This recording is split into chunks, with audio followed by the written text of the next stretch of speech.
Hi, Judge Andrew Napolitano here, and you are on Freedom Watch with my guest and colleague, former U.S. Ambassador to the UN, John Bolton. John, you wrote a great piece at foxnews.com this morning that's pointing up a lot of the failures in our system.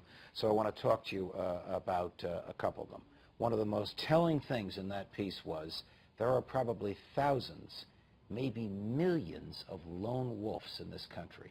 How can we identify them and stop them without violating the Constitution?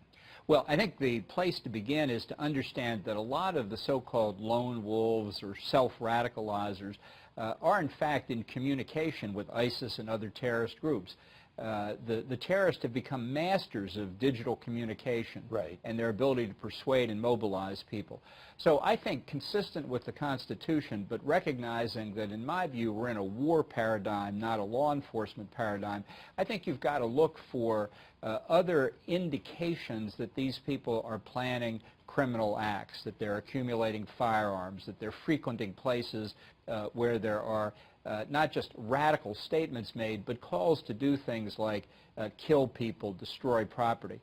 New York City, up until about a couple of years ago, had a very effective police presence in the city and around the urban center of New York that did a lot of these kinds of things, I think consistent with the Constitution. Mayor de Blasio abolished it. Other cities have lost that ability. I think we're in a time now where we don't have to change the balance between national security and freedom. We just allow law enforcement to do what they did up until a few years ago. How could we have found this guy if he was working for a security company that did security work for the intelligence community of the United States government, and through that job got his license to carry weapons, one of which is a lot heavier than one an ordinary person would have? Well, this is, I think, the most amazing part of this story to date, and I think you've just, in your question, asked pretty much all the information we know about it. I was stunned when I heard that. Yes. As somebody who has been through more FBI background checks for security clearances and other things than I can imagine. You have also, you're very familiar with the intelligence community, you're very familiar with the defense community, you are the former United States Ambassador to the UN, and off the record, you and I are sources for each other in a lot of these things. So were you stunned to know that his employer was a major supplier of personnel to the intelligence community in the United States? Stunned and appalled. Because if somebody like this can get through the security background checks, who knows how many others have as well. And that's why I think looking at the communications they're reading on the internet from al-Qaeda, ISIS, or others, how you avoid the kind of scrutiny that you should get, even in a rudimentary background check, I think it's very important. Look, even if somebody is a file clerk, a janitor, once you're in a classified area, right, your ability to get information that's extraordinarily sensitive is quite high, and it puts us all at risk. Some of my libertarian friends and colleagues, even those who believe we should not be fighting a war in the Middle East, said if we're going to fight a war, it should at least be a lawful and constitutional war. Stated differently, why doesn't the Congress of the United States declare war on ISIS or ISIL or whatever they're calling themselves? Well, I honestly don't think in this case the Declaration Clause makes that much difference, because it was intended, it was written at a time of state versus state war, and it was intended to show that the state of war existed, and therefore certain legal consequences flowed from it. Don't we want those legal consequences now? I believe we can get essentially the same thing by Congress taking action that declares ISIS or the broader terrorist threat something that vitally impairs American national security, and giving the President authorization to use existing powers. It would also politically put Congress on the line, which is a good thing. Would this President veto or ignore such a declaration? It's entirely possible. For the first time in history. It's entirely possible, and I think it highlights why I believe this election in November should be much more about national security than people have debated so far.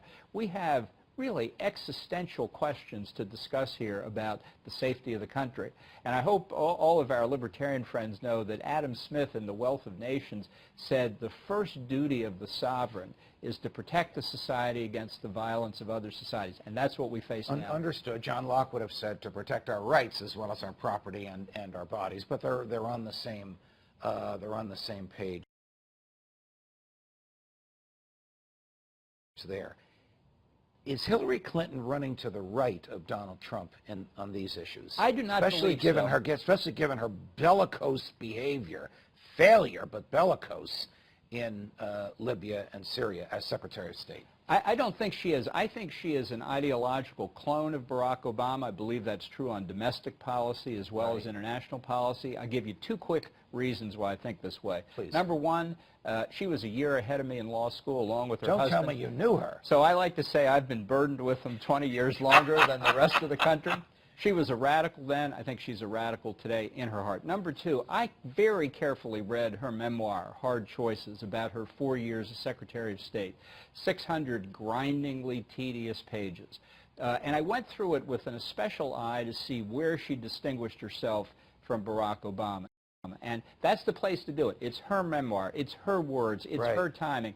It's a place where you can graciously and professionally separate yourself. There's not a dime's worth of difference between them. I have no idea of your views of Donald Trump.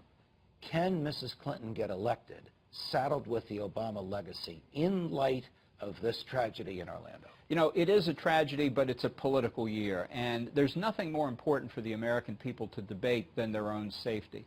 I think her policies are the policies of Barack Obama over the past 7.5 years. I think they failed. I think Trump should be able to win the election on that basis if he can demonstrate that he's not defective in the commander-in-chief area, and I think some sound, carefully thought-out speeches by him could go a long way to do that. Ambassador Bolton, thanks for joining us. Glad to do it. All the best. From New York, defending freedom whenever they let us, Judge Andrew Napolitano. See you next time, America.